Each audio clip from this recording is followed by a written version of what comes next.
আসসালামু আলাইকুম। Hello everyone, welcome back to my channel. আশা করছি আপনারা সকলে অনেক ভালো আছেন।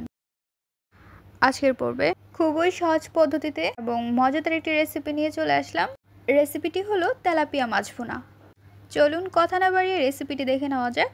বিসমিল্লাহির রহমানির রহিম। এখানে আমরা তেলাপিয়া মাছ ভালোভাবে ধুয়ে পরিষ্কার করে নিয়েছি। মাছের মধ্যে আমরা অ্যাড করে নিচ্ছি হলুদের গুঁড়ো এবং অল্প পরিমাণ লবণ। হাত দিয়ে ভালোভাবে মিশিয়ে নিচ্ছি। চুলায় বসিয়ে দিচ্ছি একটি ননস্টিকের কড়াই এবং দিয়ে দিচ্ছি সরিষার তেল। তেলটি ভালোভাবে গরম করে নিতে হবে। মাছটি আমরা দিয়ে দিচ্ছি। হালকাভাবে মাছটি আমরা ভেজে নেব। মাছগুলোর যখন এক পাশ হয়ে যাবে আরেক পাশ আমরা উল্টিয়ে নেব। দুই পাশ ভালোভাবে ভেজে নেব। মাছগুলো ভাজা হয়ে গেলে নামিয়ে নেব।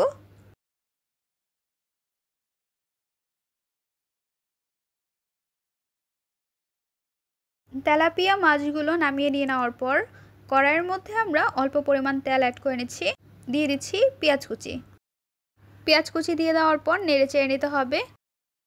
যখন এর মধ্যে হালকা একটু ব্রাউন কালার চলে আসবে তখন আমরা এর মধ্যে মশলা অ্যাড করে নেব।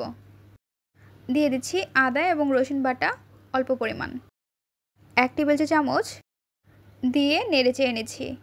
অল্প পরিমাণ দিয়ে দিব পানি, মশলাটি যেন না পুড়ে যায়। পানি দিয়ে নেড়ে চেড়ে নিয়ে নেওয়ার পর অ্যাড করে নিচ্ছি কাঁচামরিচের পেস্ট, গুঁড়ো মরিচের গুঁড়ো, হলুদের গুঁড়ো, নেড়ে চেড়ে নিচ্ছি। মশলাটি ভালোভাবে কষিয়ে নিতে হবে এবং দিয়ে দিচ্ছি স্বাদ অনুযায়ী লবণ, টমেটোর ফালি দিয়ে দেওয়ার পর নেড়ে চেড়ে নিতে হবে। মশলাটি কষিয়ে নিয়ে নেওয়ার পর এর মধ্যে আমরা দিয়ে দিব পানি। অল্প একটু পানি দিয়ে আবারও আমরা নেড়ে চেড়ে নেব।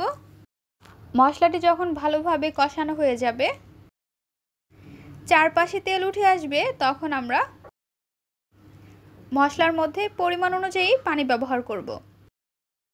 দেখতে পাচ্ছেন মশলাটি ভালোভাবে কষানো হয়ে গিয়েছে। অ্যাড করে নিচ্ছি পরিমাণ অনুযায়ী পানি। পানি দিয়ে দেওয়ার পর নেড়ে চেড়ে আমরা ঢাকনা দিয়ে ঢেকে রেখে দেব। বলক আসা পর্যন্ত অপেক্ষা করব। ঢাকনাটি উঠিয়ে নিচ্ছি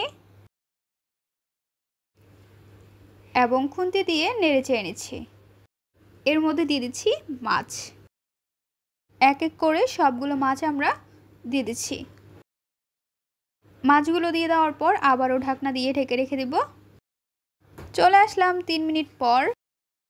এখন আমরা এর মধ্যে দিয়ে দিব ভাজা জিরের গুঁড়ো অল্প পরিমাণ। মাছগুলো উল্টিয়ে নিচ্ছি। এক এক করে সবগুলো মাছ উল্টিয়ে নিয়ে নেওয়ার পর আমরা ঢাকনা দিয়ে ঢেকে রেখে দেব। চলে আসলাম 2 মিনিট পর। ঢাকনাটি উঠিয়ে নিচ্ছি। মাছ ভুনা হয়ে গিয়েছে। এখন আমরা নামিয়ে পরিবেশন করে নিব। মজাদার এই মাছ ভুনা রেসিপি আপনাদের কাছে কেমন লেগেছে তা অবশ্যই জানিয়ে দেবেন আপনাদের মূল্যবান মতামতটি। ভিডিওটি যদি ভালো লাগে তাহলে অবশ্যই একটি লাইক করে দেবেন এবং সাবস্ক্রাইব করে আমাদের পাশে থাকবেন। আরও মজার রেসিপি দেখার জন্য সবাইকে আমন্ত্রণ রইল।